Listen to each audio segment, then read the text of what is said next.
Hello everyone, welcome to Momentous Point.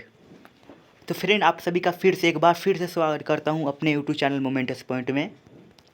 तो friend देखिए, मैं आपके लिए लेकर आया हूं क्लास 10th का जो एनसीईआरटी बुक है, जो भौतिकी विज्ञान का प्रथम पाठ है, प्रकाश के परिवर्तन एवं परिवर्तन से मैं आपको ऑब्जेक्टिव क्वेश्चन कराने वाला हूँ। बहुत ही महत्वपूर्ण प्रश्न है, तो आप इस वीडियो को पूरा देखिएगा। चलिए स्टार्ट करते हैं इस वीडियो को। ठीक है, तो आप इस क्वेश्चन को पूरा गौर से देखिएगा, तभी आपको समझ में आएगा। देखिए, पहला प्रश्न है कि दाढ़ी बनाने के लिए उपयोग में आने वाले दर्पण होते हैं। ठीक है, तो हमेशा आपको याद रखना होगा कि अवतल दर्पण होता है जो दाढ़ी बनाने के लिए उपयोग में आने वाले दर्पण होते हैं। इसलिए इसका राइट आंसर हो जाएगा अवतल। तो फ्रेंड, मेरे चैनल पर नए हैं, जरूर सब्सक्राइब कर लीजिएगा। और अगला क्वेश्चन है, निम्नलिखित में से कौन सा पदार्थ लेंस के लिए उपयुक्त नहीं किया जा सकता। देखिए, लेंस बनाने के लिए प्रयुक्त नहीं किया जा सकता, इनमें से कौन सा पदार्थ है।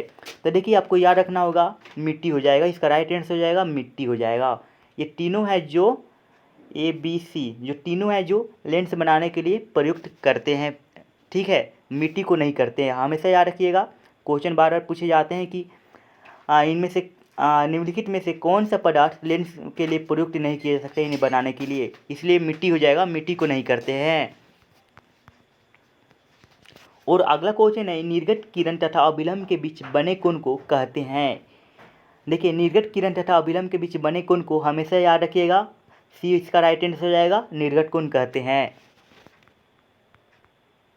और देखिए, अगला क्वेश्चन है, किसी ठोस में बाहर की ओर उभरे दो गोलीय पृष्ठ हो तो इसे कहते हैं। देखिए, इस क्वेश्चन पर फोकस करिए आप। किसी ठोस में बाहरी की ओर उभरे दो गोलीय पृष्ठ हो तो इसे कहते हैं।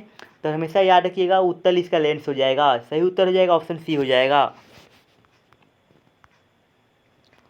और फ्रेंड देखिए, अगला क्वेश्चन है कि किसी बीम का अवतल दर्पण द्वारा बना प्रतिबिंब आभासी सीधी तथा बीम से बाहर पाया गया तो वस्तु की स्थिति होनी चाहिए। तो देखिए, इसका राइट आंसर हो जाएगा ऑप्शन डी हो जाएगा। ध्रुव दर्पण के ध्रुव तथा मुख्य फोकस के बीच होनी चाहिए। और फ्रेंड, अगला क्वेश्चन है कि सर्चलाइट का परावर्तक सतह होता है। ठीक है, सर्चलाइट का परावर्तक सतह कैसा होता है, तो हमेशा याद रखिएगा, इसका राइट आंसर हो जाएगा अवतल।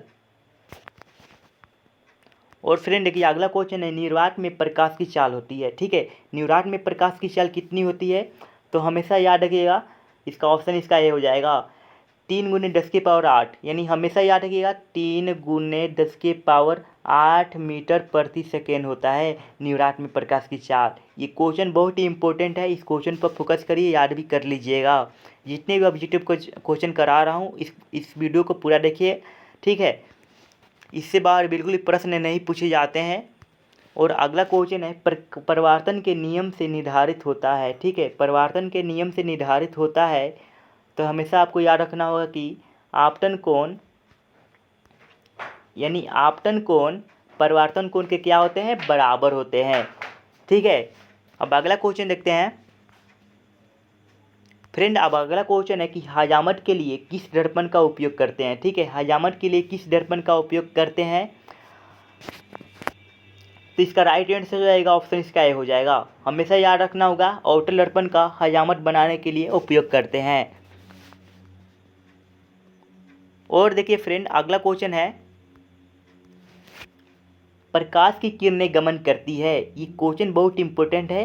प्रकाश की किरणें किस रेखा में गमन करती है, प्रश्न पूछे जाते हैं। तो देखिए, आपको इसका सही उत्तर बता देता हूँ, इसका राइट आंसर ऑप्शन इसका ए हो जाएगा। ठीक है, सीधी रेखा में हमेशा प्रकाश की किरणें गमन करती है। और इस क्वेश्चन पर फोकस करिए आप, लेंस में मुख्य फोकस की संख्या कितनी होती है। ठीक है, लेंस में मुख्य फोकस की संख्या कितनी होती है, तो 2 होती है। ये क्वेश्चन बार बार पूछे जाते हैं बिहार बोर्ड एग्जामिनेशन में, यानी कक्षा 10वीं में। तो देखिए, इसका राइट आंसर हो जाएगा ऑप्शन इसका ए हो जाएगा, यानी 2 होता है। और देखिए फ्रेंड, अगला क्वेश्चन है, किसी माध्यम से अपवर्तनांक का मान होता है। ठीक है, किसी माध्यम से अपवर्तनांक का मान कितना होता है, तो देखिए इसका राइट आंसर ऑप्शन इसका ए हो जाएगा। यानी आपको याद करना है कि साइन आई बटा साइन आर होता है। ठीक है, हमेशा याद रखिएगा ये प्रश्न को। और देखिए अगला क्वेश्चन है कि प्रकाश के अपवर्तन के नियम होते हैं। ठीक है, प्रकाश के अपवर्तन के कितने नियम होते हैं? तो देखिए इसका राइट आंसर ऑप्शन बी हो जाएगा, 2 होता है। यानी मुख्य फोकस भी कितना होता है? 2 होता है। इसलिए प्रकाश के अपवर्तन के कितने नियम होते हैं? 2 होते हैं।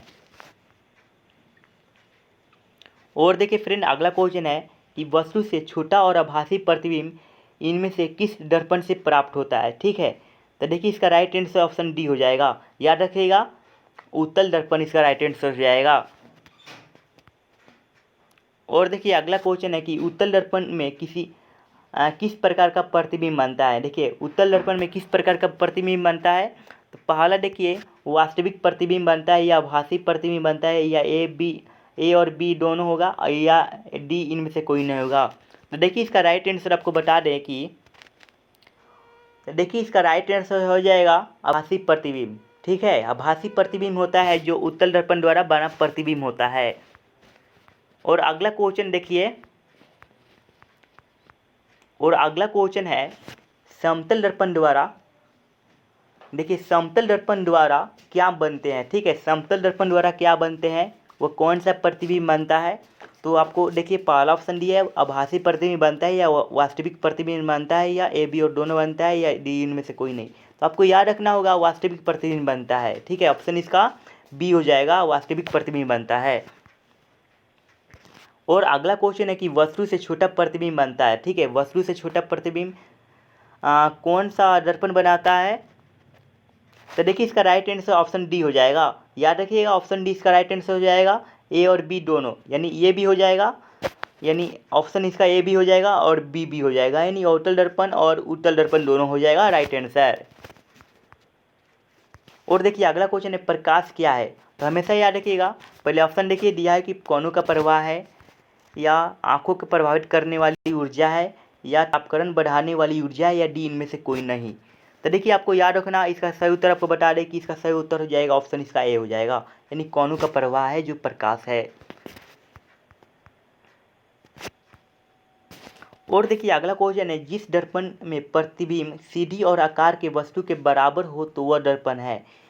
देखिए जब आकार के वस्तु का बराबर पूछेगा तो आपको हमेशा याद रखिएगा समतल दर्पण। ठीक है, समतल दर्पण इसका राइट आंसर हो जाएगा।